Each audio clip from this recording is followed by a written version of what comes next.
नमस्कार दोस्तों, स्वागत करती हूँ आपका एक और नई कहानी के साथ। उम्मीद करती हूँ ये कहानी आपको पसंद आएगी। तो चलिए शुरू करते हैं कहानी। एक जंगल में पहाड़ की चोटी पर एक किला बना था।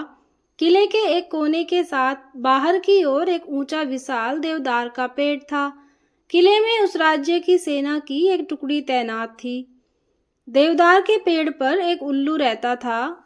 वह भोजन की तलाश में नीचे घाटी में फैले ढलवा चारागाहों में आता। चारागाहों की लंबी घासों व झाड़ियों में कई छोटे मोटे जीव व कीट पतंगे मिलते, जिन्हें उल्लू भोजन बनाता था। निकट ही एक बड़ी झील थी जिसमें हंसों का निवास था। उल्लू पेड़ पर बैठा झील को निहारा करता। उसे हंसों का तैरना व उड़ना मंत्रमुग्ध करता। वह सोचा करता कि कितना शानदार पक्षी है हंस। एकदम दूध सा सफेद, गुलगुला शरीर, सुराहीदार गर्दन, सुंदर मुख व तेजस्वी आंखें। उसकी बड़ी इच्छा होती किसी हंस से उसकी दोस्ती हो जाए। एक दिन उल्लू पानी पीने के बहाने झील के किनारे उगी एक झाड़ी पर उतरा। निकट ही एक बहुत शालीन व सौम्य हंस पानी में तैर रहा था। हंस तैरता हुआ झाड़ी के निकट आया। उल्लू ने बात करने का बहाना ढूंढा। हंस जी, आपकी आज्ञा हो तो पानी पी लूं, बड़ी प्यास लगी है।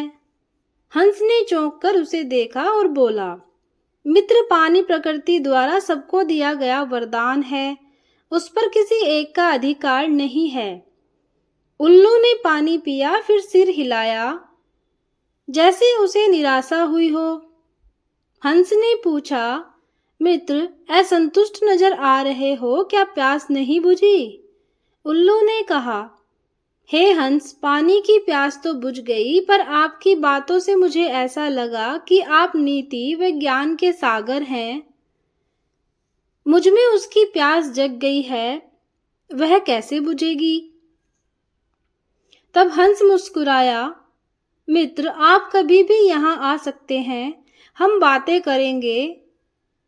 इस प्रकार मैं जो जानता हूँ वह आपका हो जाएगा और मैं भी आपसे कुछ सीख लूंगा। इसके पश्चात हंस व उल्लू रोज मिलने लगे।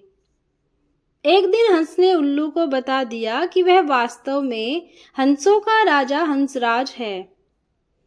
अपना असली परिचय देने के बाद हंस अपने मित्र को निमंत्रण देकर अपने घर ले गया। शाही ठाठ थे। खाने के लिए कमल व नरगिस के फूलों के व्यंजन परोसे गए और जाने क्या क्या दुर्लभ खाद्य थे। उल्लू को पता ही नहीं लगा। बाद में सौंफ इलायची की जगह मोती पेश किए गए। उल्लू दंग रह गया। अब हंसराज उल्लू को महल में ले जाकर खिलाने पिलाने लगा। रोज दावत उड़ती। उसे डर लगने लगा कि किसी दिन साधारण उल्लू समझकर हंसराज दोस्ती न तोड़ ले। इसलिए स्वयं को हंसराज की बराबरी का बनाए रखने के लिए उसने झूठ कह दिया कि वह भी उल्लुओं का राजा उल्लूक राज है। झूठ कहने के बाद उल्लू को लगा कि उसका भी फर्ज बनता है कि हंसराज को अपने घर बुलाए।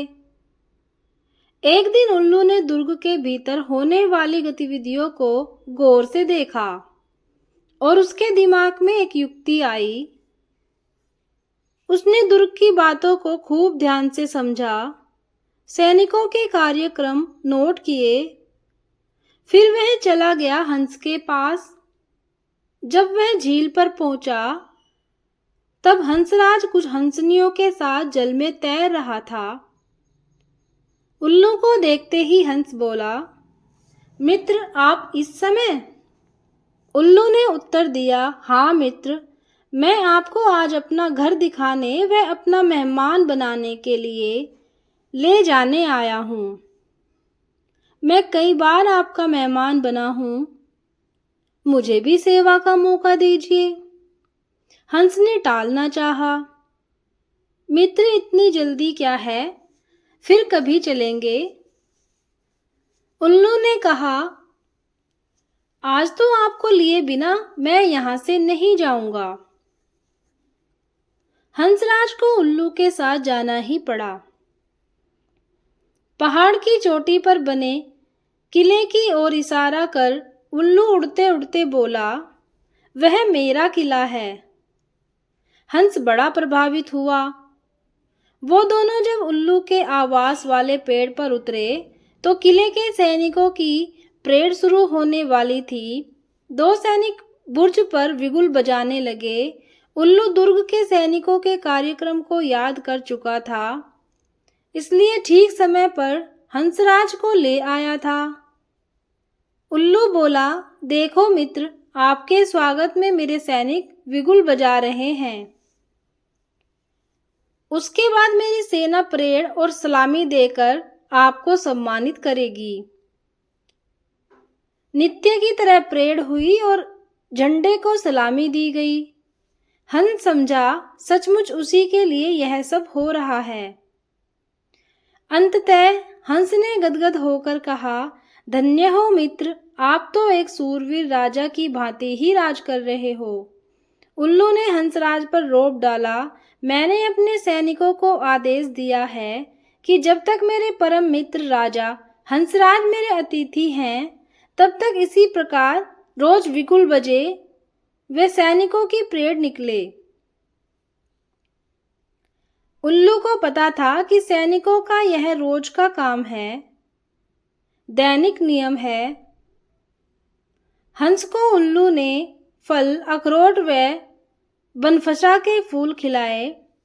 उनको वह पहले ही जमा कर चुका था। भोजन का महत्व नहीं रह गया। सैनिकों की परेड का जादू अपना काम कर चुका था। हंसराज के दिल में उल्लू मित्र के लिए बहुत सम्मान पैदा हो चुका था। उधर सैनिक टुकड़ी को वहां से कूच करने के आदेश मिल चुके थे। दूसरे दिन सैनिक अपना सामान समेटकर जाने लगे तो हंस ने कहा, मित्र देखो, आपके सैनिक आपकी आज्ञा लिए बिना कहीं जा रहे हैं।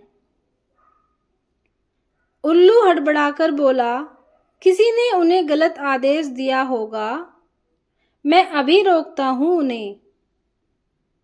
ऐसा कहकर वह हूं हूं करने लगा। सैनिकों ने उल्लू का घुंघुआना सुना। वह अपशकुन समझकर जाना स्थगित कर दिया। दूसरे दिन फिर वही हुआ। सैनिक जाने लगे तो उल्लू घुंघाया। सैनिकों के नायक ने क्रोधित होकर सैनिकों को मनहूस उल्लू को तीर मारने का आदेश दिया। एक सैनिक ने तीर छोड़ा। तीर उल्लू की बगल में बैठे हंस को लगा। वह तीर खाकर नीचे गिरा। वह फड़फड़ाकर मर गया। उल्लू उसकी लाश के पास शोकाकुल हो विलाप करने लगा, हाय, मैंने अपनी झूठी शान के चक्कर में अपना परम मित्र खो दिया। धिक्कार है मुझे। उल्लू को आसपास की खबर से बेसुध होकर रोते देख एक सियार उस पर झपटा और उसका काम तमाम कर दिया। तो इस कहानी से हमें यह सीख मिलती है दोस्तों, झूठी शान बहुत महंगी पड़ती है, कभी भी झूठी शान के चक्कर में मत पड़ो। तो आपको कहानी कैसी लगी दोस्तों, कमेंट करके जरूर बताना। और कहानी को सुनने के लिए धन्यवाद।